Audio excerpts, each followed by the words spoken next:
Ethan. I hope I make it in time. Okay. Bottom level.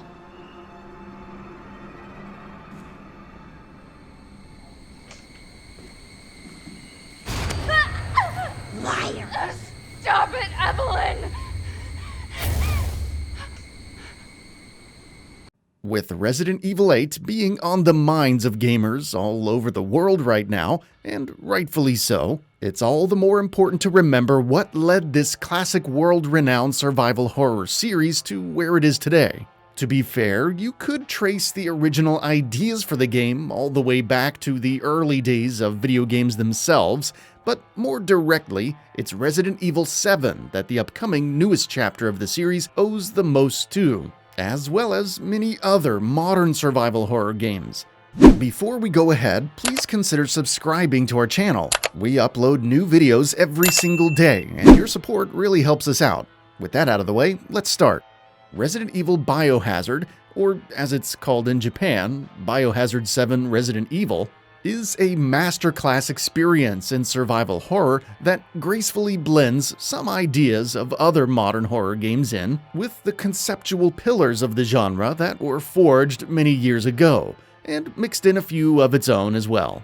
All to great effect, with such a multifaceted survival horror experience that has so many great things going for it that speak to the interests of such a wide variety of gamers, it can be difficult to drill down on just a few things that really elevated it above so many of its contemporaries.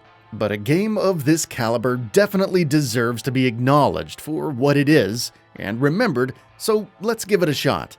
Resident Evil 7 brought a lot of new ideas to the series at a time when the series needed new ideas the most. Never before in the lifespan of the Resident Evil series had fans of the original handful of games lost that much faith and interest in the franchise as a whole.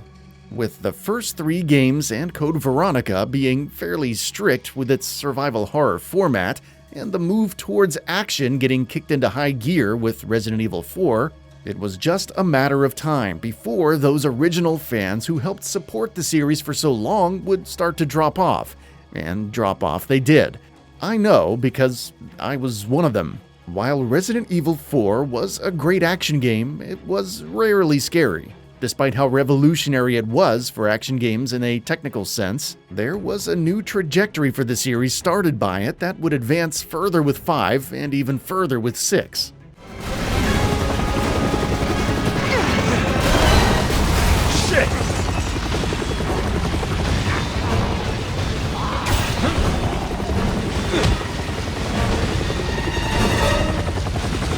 Which, by that time, had basically no resemblance to the concepts of the original games outside of its namesake and the characters that the games had in common. This was fine for the newer fans that RE4 had attracted and held onto with 5 and 6, but for whatever reason, Capcom at some point definitely decided that they wanted those old fans back. So, a proper analysis of what made the original few games so good and what fans of modern horror expected in 2017 was needed.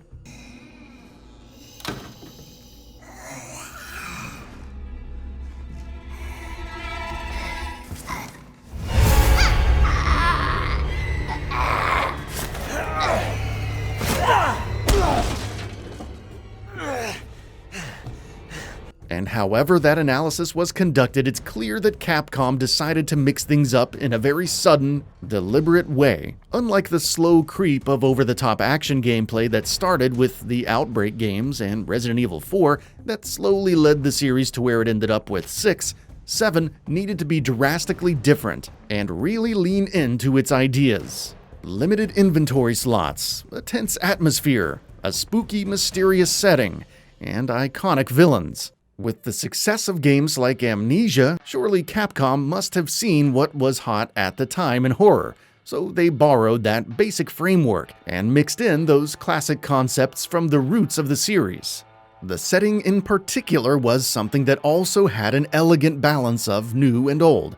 The rural, disconnected mansion somewhere in the south of the US was perfect. While the appearance of the house and the insane family who inhabited it felt like an interesting throwback to the Texas Chainsaw Massacre movies, the inner workings of the house and the core gameplay mechanics resembled the original game more than any other game since those original few. Secret doors, puzzles, hidden areas, inventory management, and tension that you could cut with a chainsaw. The Baker family also brought a nice dose of new energy, as their insane, demonic demeanors made them all unpredictable and an absolute thrill ride to deal with.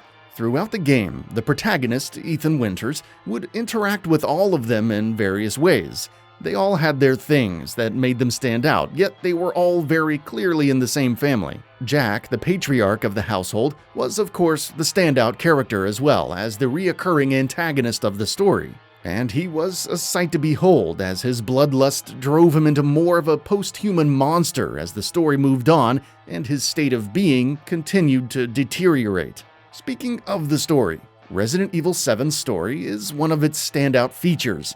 Just as the setting and gameplay took a lot of liberties with the Resident Evil lore in order to have a fresh slate, so did the story itself. Our new hero character, Ethan, is ultimately led to an isolated and reportedly haunted plantation house in the Deep South in an effort to save his wife, Mia, who is struggling with a borderline supernatural strain of issues herself. The story takes some twists and turns from there, but it generally revolves around finding Mia and getting the two of you out of there. Of course, things aren't nearly that simple, but that's the gist of it. Along the way, the Baker family is Ethan's main obstacle, with a few monsters thrown in for good measure. Here is perhaps Resident Evil's weakest area.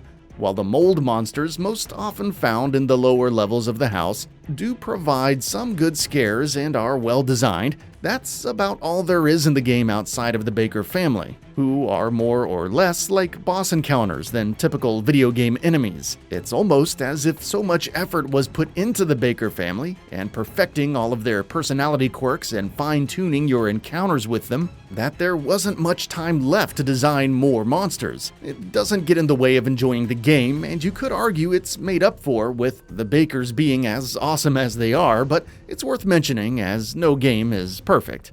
Resident Evil 7 was important for the series and the survival horror genre for so many reasons. Its ability to take ideas from what worked about Resident Evil for so long while filtering out what didn't, its willingness to learn from what other modern horror games were also getting right, and of course, the addition of some fresh ideas with the Bakers, and a new, more vulnerable main character, who lacks the military experience of the S.T.A.R.S team, was a recipe for massive success. Many regard this game as one of, if not the best horror game of all time, and there's certainly an argument to be made for that. I wouldn't personally say it overtakes the true pillars of the genre like Silent Hill 2 or Clock Tower, but it certainly comes within striking distance in an era where so many great games are coming out all the time. Regardless of where you personally stand on that, it's hard to deny that Resident Evil 7 Biohazard is one hell of a game. Ethan, it's okay. It's okay, it's me. I know you didn't mean to hurt me. You shouldn't have done that!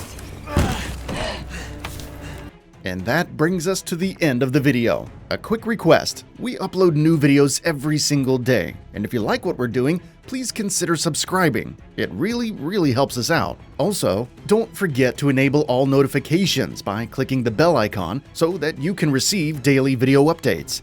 Thanks for watching.